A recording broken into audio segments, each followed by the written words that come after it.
Agora são 8h40 e nós vamos falar sobre uma exposição, livro, documentário. Nós estamos aqui com o Thiago Costax, ele que é artista e ativista ambiental. Oi, Thiago, bom dia. Bom dia, pessoal. O Thiago aqui já está tirando fotos, não é isso? Está colocando onde essas? Coloquei na nossa rede social para convidar as pessoas para Para nos ouvirem acompanhar? agora. Que ótimo. No Instagram? Onde que você colocou? No Instagram, No acabei de colocar no nosso Instagram. Ah, muito bem. SOS Terra _oficial. Opa, vamos lá. Então, João, desculpa, Thiago, conta pra gente tudo que você está colocando agora no MIS, não é isso? Está Isso. lançando aí o livro Tupland Goes to Greenland, edição bilíngue, documentário A Terra de Frente e 25 obras, né, entre instalações, esculturas, fotografias e também músicas, como parte do projeto SOS Terra. Conta pra gente. Vamos começar por onde, hein? Vamos lá, você falou certinho, tá tudo isso realmente exposto lá no MIS. Tá com o livro aí. Tô com Então ele já aqui. mostra, Uma vamos das começar pelo coisas livro. já está aqui, Tá onde aí está o a câmera livro, ali. tá aqui, isso. O projeto agora no MIS, ele é uma união de várias etapas do projeto, né? Basicamente a primeira delas foi uma expedição à Groenlândia e à Amazônia, onde eu colhi vários dados científicos, instalei obras de arte nesses locais ameaçados, né? Para apresentar problemas e também interconectar problemas aparentemente não previsíveis, né? Ou não tão debatidos entre a população em geral. E isso se transformou nesse livro, que se chama Tupland Goes to Greenland, que leva o nome da expedição, e também um filme chamado A Terra de Frente, que está em cartaz no MIS atualmente, e uma exposição que une algumas fotos dessa expedição, alguns body arts, né, que são essas performances que eu faço, algumas no meu próprio corpo, outras no corpo de outras pessoas, onde eu exponho alguns problemas ambientais de nosso tempo como forma de humanizar o que alguns animais enfrentam, né? Muito bem, Como ele está aqui aqui com o livro, ele está folheando, né, para quem está acompanhando pelo rádio, não está vendo pelo YouTube ou pela TVT, está folheando um pouco pegar aqui o aqui livro, vai pegar uma Essa imagem. aqui é uma imagem que tem circulado muito Agora, nos últimos narra dias. para o pessoal de rádio também, vamos lá. Vamos lá. Essa é uma intervenção que eu fiz, né? Uma performance que eu fiz usando o grafismo do meu povo, né? Eu sou um homem potiguar, eu sou do Rio Grande do Norte, né? Descendo dessa etnia através de pai e mãe. Sim, E aqui eu tenho uma obra que se chama Desde 1500. Eu acho que a imagem é muito clara. Quem não está vendo a imagem, basicamente, são duas estruturas de pernas que se transformam em braços que atiram contra si próprias, né? Num Mas que, salto na verdade, alto, verde, exatamente. a bandeira verde e amarela, né? Você está Exatamente. exatamente no meio de joelhos, assim, de cócoras. Aqui, exatamente, segurando um tronco. segurando um tronco e você está com essa parte mais... Essa pintura, que é um Isso. grafismo que se chama Resistência Potiguara. Muito bem. Né? Então acho que Preto e vermelho, né? é uma obra muito atual para os tempos atuais, né? Exato. O Brasil está há 500 anos se autoexterminando muito bem. Fala-se muito que onde estavam os ambientalistas nos anos anteriores, nós estávamos exatamente onde nós estamos agora, cobrando dos governos, cobrando da sociedade. Mas infelizmente parece que a crítica, né, que a reflexão ambiental não é bem-vinda. Nunca foi muito bem-vinda, mas agora nós somos criminalizados. Então é de fato um momento muito triste, porque essa pauta precisa ser deseologizada, né? Essa é uma pauta humana. Todas as sociedades humanas contribuíram com os problemas ambientais, contribuíram com o aquecimento global, e nós precisamos trazer isso para o centro do debate, né? E assumirmos as responsabilidades da nossa espécie, da nossa sociedade, que impacta muito. O nosso modelo econômico de desenvolvimento, de exploração de recursos, nós precisamos realmente repensar a nossa relação com o planeta. E como essa obra faz uma crítica direta ao Brasil, né? Eu achei bem pertinente colocar duas estruturas que se auto-exterminam, né? Eu acho que é bem coerente com os tempos atuais. Nesse momento, né, de governo Bolsonaro, vamos dar nome aos Exatamente, bois aí, né? claro. É isso. Até porque é público, né? Esse Uai. governo é declaradamente antiambientalista, né? Nós sempre tivemos governos que eram mais insensíveis, outros mais sensíveis à pauta ambiental, mas talvez pela primeira vez, ou desde a ditadura militar, nós temos realmente um governo declaradamente anti-meio ambiente, né? Exato. A capa do livro, eu queria que você falasse também. A capa do livro é uma das coisas mais loucas que nós fizemos. Foi uma performance em cima de um iceberg, né? Se chama A Grande Mãe Tupi Vai à Groenlândia, que é onde eu estou usando esses trajes também com alguns grafismos do nosso povo. E basicamente eu estou dançando sobre um iceberg que flutuava sobre o Oceano Glacial Ártico. Essa estrutura silenciosa que morre gota a gota nesse oceano escuro, quente e cada vez mais ácido, graças às mudanças climáticas em todo o mundo.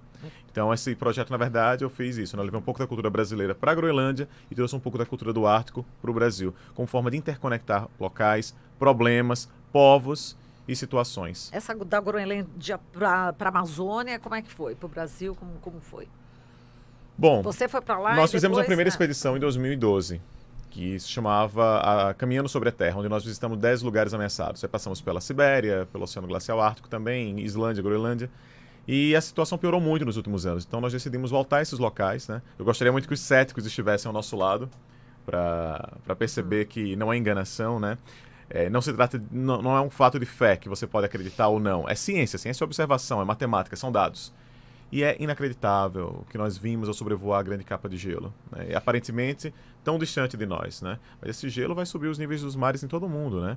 Possivelmente um grande braço de massa se forme, onde hoje é a Amazônia, com impacto assustador. Todos os esquemas de computação, né, apontam, todas as previsões apontam que essa região, por ser de mais baixa altitude, sobretudo na Foz, vai ter realmente um aumento no nível da água muito preocupante, varrendo quilômetros de ecossistema. Mas isso é apenas o previsível, né? Nós temos vários outros problemas aí que interconectam Amazônia e Groenlândia e a todo o mundo, que não são tão conversados e que nós fazemos questão de exibir no documentário e no livro. Isso, exatamente. Então, o documentário A Terra de Frente, queria que falasse desse nome, né? A Terra de Frente. A Terra de Frente, vamos lá. É um convite para as pessoas encararem a Terra de Frente, né? Encararem esses problemas, encararem a realidade dos fatos. Eu sempre toco nesse ponto dos fatos, porque parece que nós nos tornamos lunáticos nos últimos tempos, né, defendendo ideias ilusórias. E não, estamos falando de fatos. Ou alguém acha que 7 bilhões de pessoas não impactam nesse planeta, né? Nós transformamos o planeta para suprir nossas necessidades mais frívolas, mais triviais, como uma enorme fábrica. Trocamos o celular em perfeito estado de uso por um novo, apenas porque saiu um novo modelo. E achamos que isso está brotando na natureza de graça, né? E sempre falamos da natureza como um ser, né? Como uma entidade à parte, né? Olha essa sala, esse estúdio. Aparentemente nós estamos muito distante da natureza aqui. Mas o que aqui não provém de recursos naturais? Por mais modificados que sejam os itens, a natureza nos cerca, né? Devemos tudo a esse planeta que tudo nos dá. Perfeito. E as esculturas, as obras, as instalações que estão lá? Vamos lá. A exposição no MIS é uma exposição pequena, não é uma exposição tão grande. A intenção foi apenas apresentar um pouco do universo que está exposto no livro e no documentário, até porque as pessoas têm muita curiosidade sobre o que foi instalado em cima dos icebergs, lá nas montanhas, ou então no meio da floresta amazônica, nas áreas onde a lixiviação está degradando aqueles solos, né, e deixando eles com uma aparência que mais lembra de um deserto. É difícil acreditar que nós estamos na Amazônia, né? E a exposição, ela ilustra um pouco, né? Eu acho que a melhor palavra é essa, ela ilustra um pouco esses muitos problemas. Olha Vamos aqui, lá, mostrando eu acho aí. que ninguém acredita que essas Vamos narrar imagens aqui são pro na pessoal. Amazônia, né? Exato. É bastante árido, não é isso? Bastante árido, parecem cânions, né? Porque Canyons. essas rachaduras na terra vão ficando cada vez maiores, né? Chove muito na região, a água vai levando nutrientes, vai lavando o solo, e aí algumas crateras vão se abrindo. E parece realmente que nós estamos em um deserto, né? Exato. E essa obra que está em azul, é isso? Essa obra é um caixão, como vocês podem ver agora aí, foi colocada a imagem. Também, E essa obra se chama Morte na Amazônia. Tá. E é muito óbvia. Né? O tal verde, né? Quer dizer, tem o formato do caixão, Essas mas obras tem são feitas de espelho. de espelho. Justamente para refletir o ambiente ao redor. Então, tá. ao longe, isso não é uma montagem. Ela está refletindo ainda que a floresta que que é resta de na fato, frente dela. O que é de fato. E ao redor dela aparece exatamente o que não é mais floresta. Perfeito. Né, como morte desse ecossistema. É difícil acreditar que isso é na Amazônia, né? Rompe bem com o que nós esperamos do ecossistema, mas tem sido uma realidade. É preciso saber, Marilo, que a Amazônia tem um solo frágil. Essa ideia de que algumas pessoas têm dito, inclusive do próprio governo, que mas dá para reflorestar, não é bem assim. O solo amazônico ele é muito fraco em nutrientes, né? É uma região que chove muito, basicamente tem árvores porque tem água, e tem água porque tem árvores, é um sistema que se autorregula muito bem. E quando você corta as árvores, você deixa o solo muito exposto, muito frágil. Né? E esse solo vai perdendo nutrientes, como eu falei, através desse processo chamado de lixiviação. E a degradação dos solos vai aumentando cada vez mais. reflorestar aquilo não é tão simples. Cuidar dela, né, é o mais assertivo. Sobretudo porque nós, né, a Amazônia não é só uma florestinha que está lá de enfeite, ela tem um impacto enorme sobre o clima, sobre o volume de chuvas. São Paulo, inclusive, não é um deserto por causa disso. Né? Assim, pelo menos contribui muito para que não seja. Né? As regiões centro-sul do Brasil dependem muito da água que desce da Amazônia através desses rios voadores. Exato. E me lembra muito essa imagem, enfim, a garimpagem, né? A exploração que do também minério. contribui muito. Contribui. E agora... O envenenamento enfim, dos rios também, né? exato, com Metais mercúrio. pesados. E realmente é grave, né? A situação hoje, enfim, com esse Ministério do Meio Ambiente que não tem atuado da forma como deveria, né? É um ministério anti-meio ambiente, né? É um ministro sem nenhuma sensibilidade, é um ministro totalmente empenhado o compromisso dele é com alto capital.